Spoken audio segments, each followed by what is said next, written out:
Ladies and ladies and gentlemen, boys and girls, I am here once again. Welcome to another episode of Unsavory Politics. My name is Jamar Jabari, and I have a great panel. And I just want to say that I respect and love that these guys was able to take their time out, their busy schedule to come on and talk to me. We have two things that we're going to be covering today.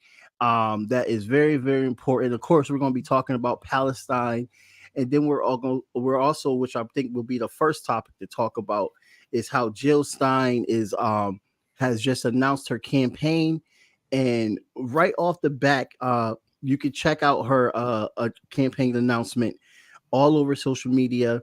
I'm not going to be playing that video because I'm going to be playing another video she sent out. That is, she literally goes at critiquing the Biden administration, which I was very, very pleased with seeing this video. So I want to play this, and before we go into the video real quick, I want to introduce my panelists. Again, thank you both for coming on last minute to talk about these issues. We have Willy Bragg from the Willy Bragg Show in Bragglands. And then we also have Peter Goselin, who is a labor lawyer and also the former candidate for the Green Party. I believe that was 2019, right? It was so long ago, Peter. 2018. COVID 2018. Yeah. One of those pre-COVID things that got lost in the mist. Right. Makes me feel so much older now after COVID, right? Everybody that lived through it is a lot older after COVID. Right. We literally got aged. All right. So let's get right into it, ladies and gentlemen. And we're going to start off with this awesome video with Jill Stein. Let's see. Put me on. There we go. I want to speak to the massacre now taking place before our eyes in Gaza. I speak as someone who deplores violence in all its forms and condemns violence against civilians of any nation. War crimes being perpetrated by Netanyahu against Palestinians, however, are in a league of their own and have reached genocidal proportions, with Palestinians denied food, water, medicine, and electricity, while being relentlessly bombed as they're forced to flee their homes, running for their lives. President Biden and bipartisan leaders are not only complicit, they are full partners in Netanyahu's war crimes, supplying the bombs raining down on Gaza, the airplanes dropping them, the aircraft carriers defending the Israeli military, $10 million a day to strengthen the IDF, and propaganda to run political interference. The U.S. role in blocking a UN ceasefire resolution is absolutely unforgivable. We call for an investigation of the Netanyahu regime's war crimes, as well as the role of Biden and U.S. leaders in aiding and abetting them. And above all, these crimes must stop now. As a Jew who grew up just after the Holocaust, with relatives who fled pogroms and a grandfather named Israel, I take never again seriously, and that means never again for anyone. For all those reasons, we demand a ceasefire, an end to the blockade, humanitarian and medical relief, release of hostages and political prisoners, and an end to occupation and apartheid. This is the only path to peace and security for us all. I got to say, I absolutely love how she unapologetically went about this, and also showed her experience of being growing up as a Jewish woman. This literally clicked on all cylinders with me and made me understand that she means real business, just like her last campaign, that she means business, and the Democrats were not happy with her in her last campaign. In fact, there are still liberals that blame her for Trump, which is insane, and we're not even going to get into that part. But I want to hear from my panel on this. Let's start off with Peter, and then we'll go to Willy. Well, first of all, I agree with your take on this. This was a really strong statement. It's a sort of statement that, unfortunately, be perfectly honest. I mean, I've been working in the Green Party for the last, 5 years, and in that time, there have been times when the Green Party has not taken as firm a position on some of these issues as it should, where it's looked to soften its position or to be broader or to fill a certain cultural niche or whatever it might be. This is a really right-on statement. I don't think there's anything that anybody could point to, and that there's nothing there to find fault with, as far as I'm concerned. It's very strong, and probably one of the most important things about this statement is that that opening line, that the Biden administration isn't just complicit; they're a partner. Because when I hear people talking about how the United States shouldn't be complicit in genocide in Gaza, what I find myself thinking is, well, if it wasn't for the billions of dollars in aid that we give, military aid we give to Israel every year and have for several decades now, this genocide would not be possible. It couldn't have been carried out without the United States as a full-fledged partner and supporter and funder, financier, and arms manufacturer. Right. Well, Willie. Well, I would like to say, first of all, I agree with everything she just said. Jill Stein just said, and basically, that we should pressure the U.S. government to no more money for Israel. I mean, no more money, at least no more money until this human rights atrocity is put to a complete stop. And Netanyahu is a war criminal, no ifs, ands, or buts. I mean, he is. I mean, this is on par with a lot of crimes against humanity. And as far as I'm concerned, October the 7th, the people that were attacked by Hamas initially, those people were in the kibbutz. Those people were not the natural constituency of Netanyahu. I think that Netanyahu allowed those people to basically to die so he could justify this, what Israel is doing. And but the thing about it is, I also think that, thankfully today, I even think that most people in the American Jewish community do not support this kind of level of monstrous crimes that you're seeing from Netanyahu. Even some who may support Israel, they're kind of scratching their head. They're like, "What the hell is this?" And yes, I mean, that's I'm sorry. Go ahead. Continue. I didn't. No, that's basically what I'm saying, and just I have no regrets. I have no regrets for voting for Jill Stein. So. Oh yeah. I would have voted for her too if there wasn't a PSL candidate. I would have she was definitely my second choice when she ran. Let me I'm gonna tell you right now. So before we move on to this, I got to talk about what you just said, because everyone's questioning that. There's protests going on in Israel where the settlers are asking for BV to resign, because the question is, they went on talking about how the borders are so strong and all this stuff. But let's talk about who really got attacked. Like you said, there was a kibbutz. And then we talk about how they had this whole musical event going on, and the kibbutz is where IDF soldiers live. For people that don't understand, they have kibbutz all around Gaza. Yes, they try to use the excuse that Hamas is the government for that strip, but they are contained because they have a kibbutz all around Gaza. They control the water supply, everything. It's an open air prison for people that don't understand. And these are basically like little small bases. And they say in the media, they use a term that these people were like civilians and all this stuff like that. No, if you know what a kibbutz is, you know damn well that's a lie. They're blatantly lying. They attacked the IDF soldiers mostly, but that's besides the point. We're going to learn more information on that.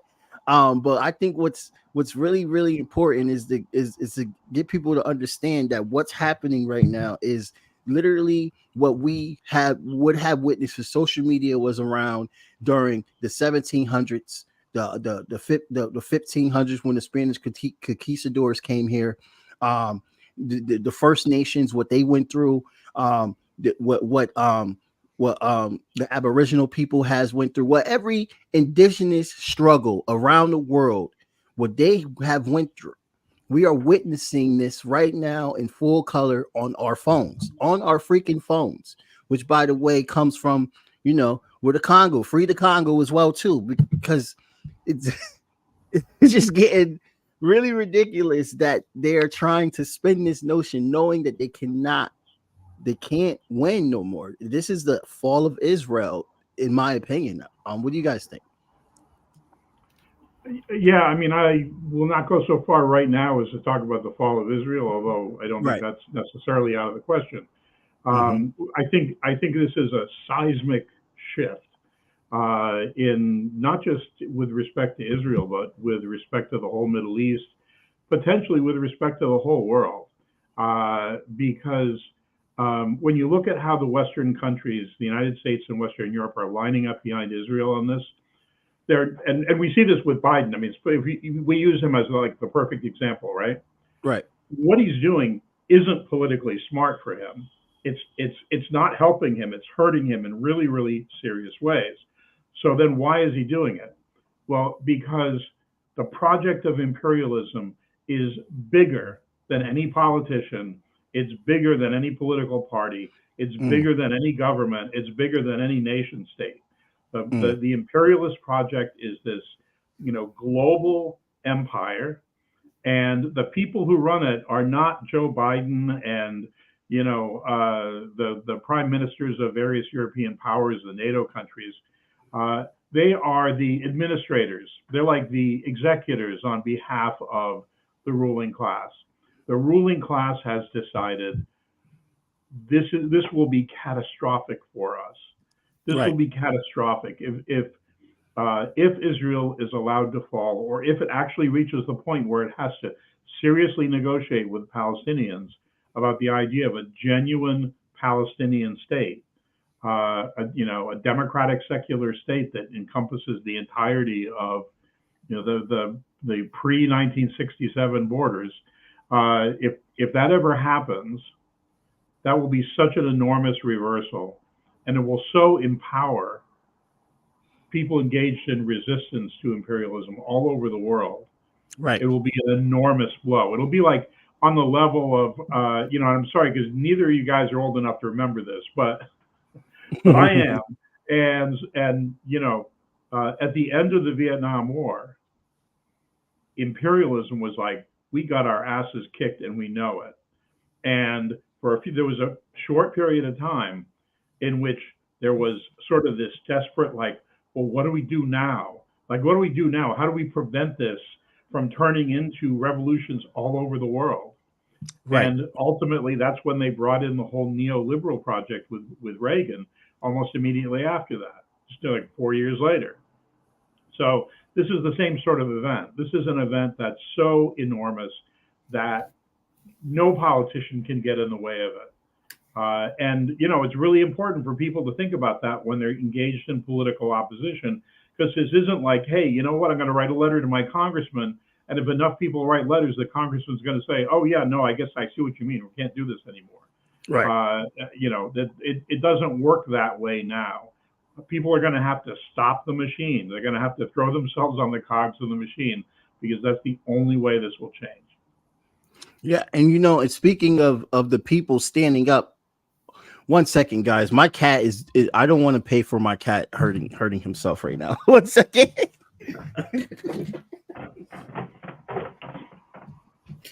Yeah. Yeah, I agree with what you just said there. About what you just said. Cats are psycho. And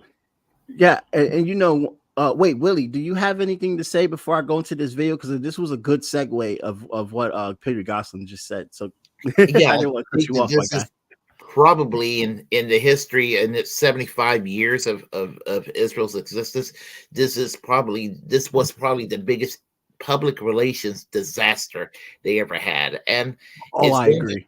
it's going to Definitely. ultimately lead to its demise. And I mean, the one little glimmer here in the United States, even though there's cancel culture, unfortunately, against Rashida Tlaib and against anybody who's protesting on behalf of the Palestinians.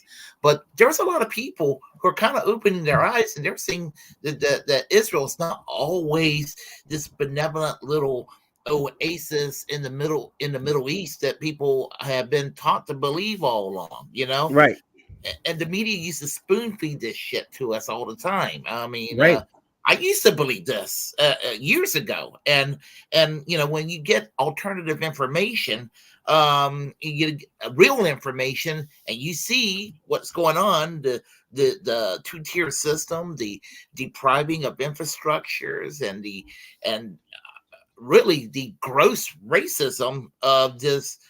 I mean, it offends people, but what else can you call it than an apartheid state? right, right. And you notice that they're not using those terms. They refrain from using those terms. So that's why we have to keep saying that, so it could stick in people's heads that don't fully understand what's going on. I think this is a conflict where people have been getting away with the, oh, it's too complicated, but it's really not. Mm-mm. It's when Right. you sum it up, it's literally the colonized versus the colonizer. That's that's just it. There's no other way of.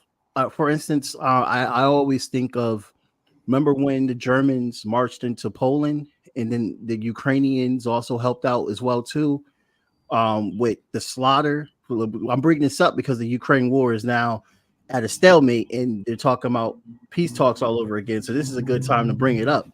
But for instance, you saw the Poles were the ones that were being, especially the Jewish Polish people, they were being colonized by both fronts of Nazis.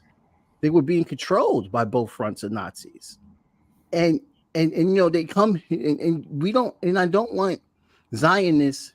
I want Zionists to understand that you're making Palestinians pay for what white supremacists did to you in Europe. Don't make them pay for what Germany and Ukraine did to you. Like, it's absolutely insane. They're over there building relationships with these far right extremists. People should question why the Zionists are so, like, just friendly towards their former oppressors and so barbaric towards an indigenous culture that had nothing to do with what happened to the Jewish people in Europe. Jamar, I'd like to, can I jump in on that for just a second? Yes, Yeah, yes, just because I wanted to really respond to something that sparked when you said it, about indigenous people. One of the things that I think is a really good question to ask is, in terms of public consciousness in the United States, why has this shift occurred? I think at the beginning you mentioned social media. I think that's definitely a big part of it. But I also think the struggle around the identification of indigenous people in the United States and what that means, and the struggle around just things like Columbus Day and the indigenous, the sports mascots and all of those issues, has it's resulted in a broader and broader discussion. Obviously started out on the left among a relatively small group of activists, but it's spread. And so more and more, there's been this discussion about the idea of settler colonialism, something Mhm. that until, maybe frankly, until a couple of years ago, only a handful of people on the left had ever even heard the term, right? Right. But now more and more people are talking about settler colonialism. It's because we've been sensitized to the issue because of learning about the indigenous struggle. And so we think about that, and then somebody says, hey, look what's happening in Palestine. These people who've lived on the land there for thousands of years, and what they want, the only thing that they want, the only thing they're asking for is the ability to take back the land that they lived on and have a Right. meaningful level of control over it. And when Right. you start from thinking about the struggle of indigenous people in the United States, and then you transpose that issue to the Middle East, all of a sudden the Palestinian struggle isn't, like you said, it's not complicated. All of a sudden it's crystal clear. This is exactly the same issue. Yeah, exactly. And you talked about earlier, Peter, about how people are making a sacrifice. I mean, we have activists literally blocking where the weapon manufacturers are. Even here in Connecticut, they're blocking people from delivering weapons to Israel. They're blocking access to businesses that are complicit. There's a thing about power, people, that's very important. That power also has disruption, and that's what we have as an advantage here. The more disruption that we can do on the West here, it keeps them thinking that whoa, what we're going to do? We're losing the narrative. We're losing the narrative. Why are they disrupting our processes? If we don't disrupt their processes, they don't feel the sting until we disrupt their processes. I want to play this video real quick. There was a demonstration this morning. I covered it on my TikTok. And it got almost 100 likes. I'm very glad that a lot of people saw it, because the local media talked about it, but this needs to be pushed nationally as well too. We have a weapons manufacturer company here in Connecticut called Colt Manufacturing in West Haven, and activists from all over Connecticut came in and they literally blocked the gates. Let's see a little bit of this. This is off of Kerry Ellerton's page. You will see. You will see. You are on a killing spree. So free Palestine. Free Palestine. Free Palestine. Free Palestine. Long live Palestine. Long live Palestine. Long live Palestine. Long live Palestine. The people united will never be defeated. The people united will never be defeated. And there's some words there, but the font is a little bit too small, so I'll break down what it says because it's a giant paragraph. Basically, Colt Manufacturing made a deal with Israel to send 16,000 rifles to the West Bank to give to settlers, so settlers can shoot to kill any Palestinian on the street or just attack any Palestinian on the street. We see that there's a growing violence in the West Bank as well too. The excuse is that Hamas is in Gaza, but they're also attacking the West Bank. So this tells me that, oh no, this is just like what Willy Bragg said. They found an excuse to try to exile Palestinians, to persecute more Palestinians, to kill more Palestinians. And our complicit senators, I would like to shout out to Senator Richard Blumenthal. People have been calling your office 24/7, and you have been ignoring your constituents. Let's see how that works out for your next campaign. Rosa DeLaura, representative here in New Haven. People have been calling you, and you were the one that was defending Columbus as well too, Rosa DeLaura. You have been on my list for a very long time. I just want people to know that I detest Rosa DeLaura. She has been very complicit, and she has been ignoring her constituents, and we're talking about a lot of people. And then last but not least, Chris fucking Murphy, the Zionist himself, the head honcho, the lover of Israel, a senator of Connecticut. He loves to talk about Israel as being a great country. I've seen him talk. Israel's not a country, it's a state. It's a colonial state. It was a colonial state that was established by the British, and now my tax dollars is taking over. Our tax dollars is taking over what the British left off.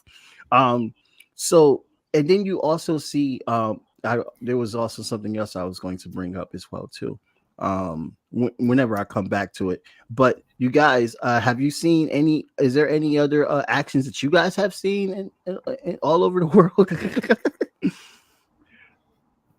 I thought one of the things that was most impressive, personally impressive to me, was the sight of hundreds of Jewish Americans, including dozens of rabbis, taking Right. over the Statue of Liberty.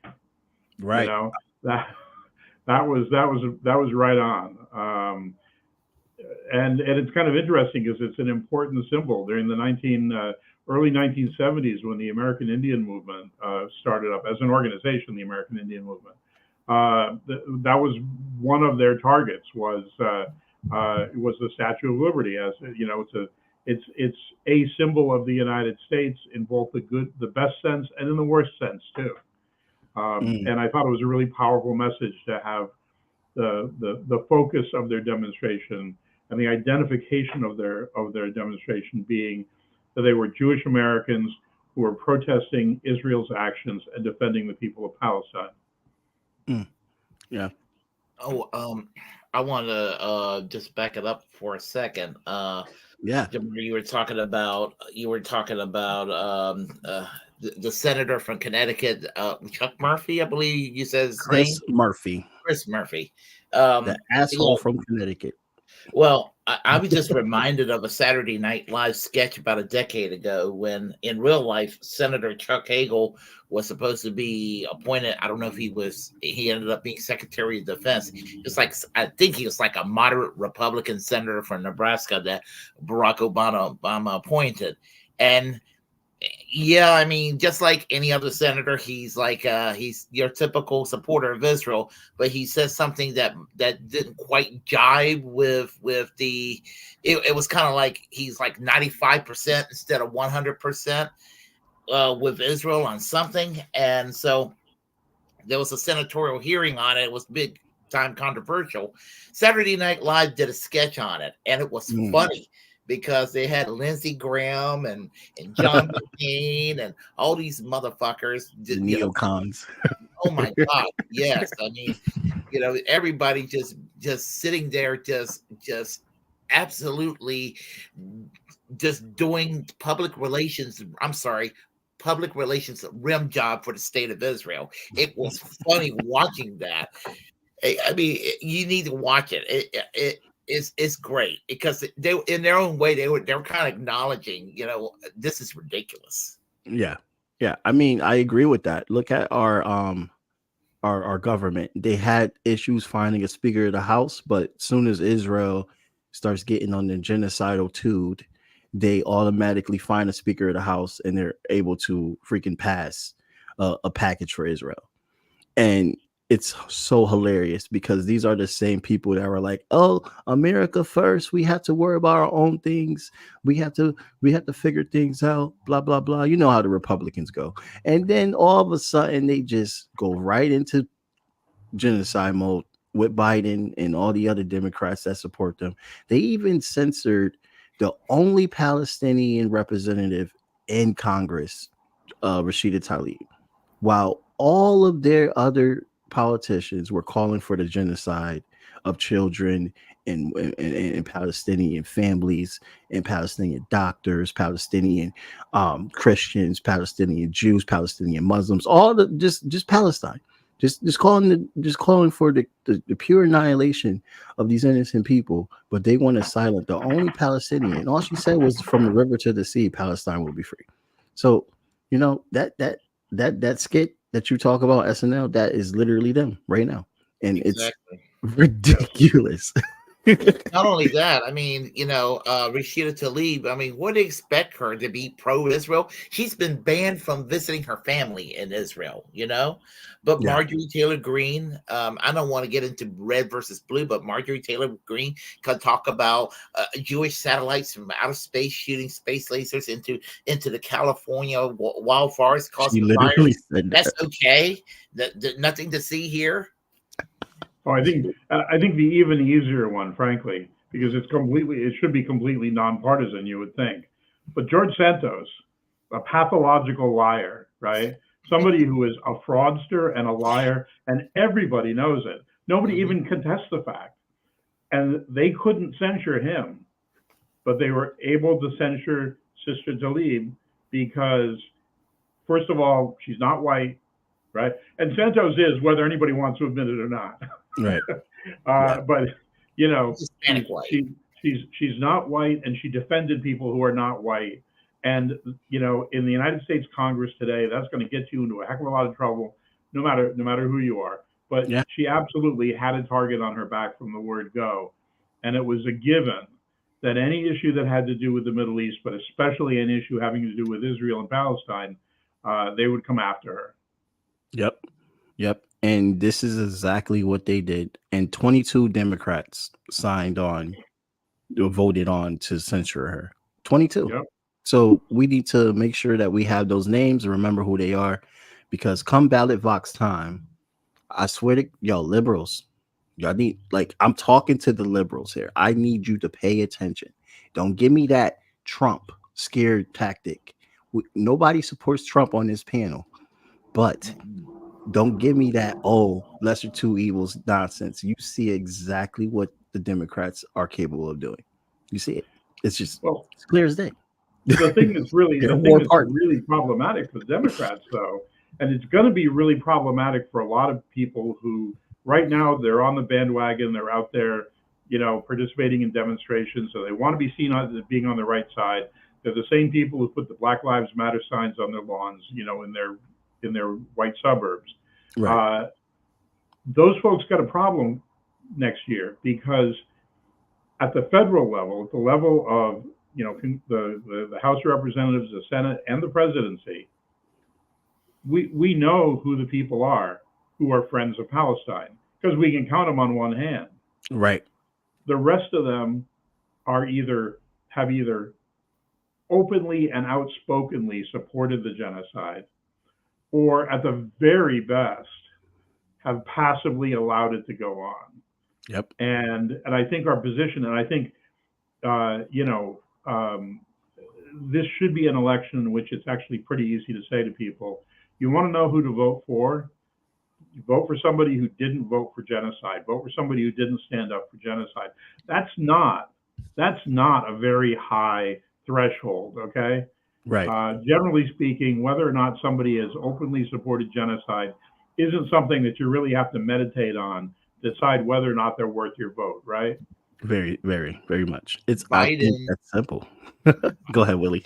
Biden is in trouble in Michigan because there's a large Arab community in Michigan, and they don't take too kindly to what's going on over there in Gaza, and especially what happened with Rashida Tlaib. I mean, and the thing about it is that Biden's. I mean, right now as it stands, it looks like. I mean, whether people want it to happen or not, it looks like Trump is coming back. And God, Jesus Christ, I hope not. Look, we got 47% of the independent registered voters. Could we please, I wish there was a movement where we could just, because we know it was the Democrats during the Clinton campaign, Bill Clinton, I'm talking about, that put an end to the third party during their campaign. We need to get that repealed. I wish that we could build a movement to get that rebuilt. I want socialism anyway. I want a system for the people. But if we're able to get the third party back to power and being able to be in our Congress, I don't care who on the left is running at this point. We need to get these people in office. We need to get PSL candidates in office. We need to get Green Party people in office. We need to get CPUSA people in office. We need to get everybody on the left in office. We have to, this is the charge. It's clear as day right now. Why do you think Jill Stein is running? Why do you think Cornel West is running? It's clear as day. Why do you think Claudia Dela Cruz is running? We have momentum that it's time for a third party. The two-party system has exposed how incompetent and complicit they are for the rich in genocide and capitalism. They have exposed themselves. Yeah, go ahead. I'm so sorry. I didn't mean. I was just going to say, what's really frustrating is when I talk to people from across the political spectrum, nobody likes the status quo. No, Democrats don't like it. Republicans don't like it. And I tell each of them, when you go to the polls, there's more than just Democrats and Republicans in most states. I mean, there's always a third party out there of some sort. Do some homework, do some research, and check some of those independents out and vote for them. Oh, and I can't do that. Oh no, why don't you just do that? They can't do that. They just will not vote for an independent candidate. It's frustrating, and then they're going to complain about why things are why the status quo sucks. Well, they keep repeating the same thing over and over again. Insanity's repeating the same thing over and over again, expecting a different result. Yeah. Yeah. And that's why it's so important that grassroots stay strong and we don't let this country shut down grassroots, because they know that the people are listening to grassroots and they're doing everything they can to shut it down, everything they can. And that's why you see black socialists from Florida, like literally like 60, 70 years old, they just ran up in their house and charged them for treason. Just, they're doing this because they know that we know how to mobilize, and they're trying to kill that. I would say that, at first I didn't want to use the term, but I think that we are slowly moving into a period of fascism. What do you think, Peter? Yeah, I agree with you. I often tell people when we have this discussion about fascism, in the 1980s, after the first Reagan administration, when Reagan was reelected into office, a big part of the left at that time said, you know what, fascism is imminent. And some of us said, no, it's not imminent, because actually we still have the full range of, essential democratic rights. We have the right to get our views out into the public. We have the right to talk to people. We have the right to protest. It's just not the case that this is fascism. Mm-hmm. Now, that was not to say that for some people in America, it's always been fascism. People living in urban neighborhoods, brown and black neighborhoods of the United States, it's been fascism for a long time. For people living in rural parts of the South, black folks who were denied the right to vote until well into the 60s, and there was a federal law, were essentially living under fascism. Right. Up until this point, I really have resisted using the term in a broad sense to apply broadly politically in the United States. But yeah, I mean, that's where we're headed. We have a Republican Party that openly espouses fascist viewpoints. They want to eliminate political perspectives they disagree with, not just from the political spectrum. They want to remove them from teachers and professors who espouse views they disagree with shouldn't be teaching. They shouldn't be there. Public figures and organizations who espouse these views are considered un-American, and they teach people. They tell people these people hate America. They hate freedom. They hate everything we stand for. And that's the rhetoric of fascism. That's not the rhetoric of conservatism or even, sort of run-of-the-mill right-wing sentiment that's so common in the United States. Right. That's a fascist perspective. And yeah, it certainly is. It's on the ascendancy. There's no question. Yeah, I love how you differentiate that, because I think that's the point I was trying to explain. The rhetoric is very much cancellation, snuff out, stop, do not allow. I mean, even to the point that bank accounts. I mean, look at Canada. Canada's forcing people to register to their government if they want to have a media platform. That's insane. Yeah. Say, Willy, what do you think? You think are we in the period of fascism? Yes, absolutely. And like Peter said, there's times I've been kind of resistant to do a blanket indictment and say, to say that even Republicans are fascists. I mean, although there were always pockets of it, but I mean, I look at the Republican Party today, and it's largely fascistic. I mean, it's getting, and Donald Trump, like Jimmy Dore said recently, is like a cartoonish expression of it. But Right. DeSantis of Florida is an actual laboratory of fascism. And I I mean, remember he said that. Yep, that's a good yeah, quote. and the thing about it is, I mean, like registering, he wants people who criticizes him to be register their platform in the state of Florida. I mean, things of that nature. And the anti-riot laws that favors the right wing, and that gives the rights for people to actually assault leftists. I mean, it just an anti-communist curriculums in the schools. We're just talking about just him alone, DeSantis. Right. Uh, Trump is a goofball. He's silly. He's incompetent. I just don't think he's lazy. He's a blowhard, and because he's dumb, I don't think, and dysfunctional. I think that maybe the resistance liberals and the left will have a better fighting chance of him over DeSantis. But I do think that you have people you have people talking about suspending the Constitution, instilling Christian Sharia.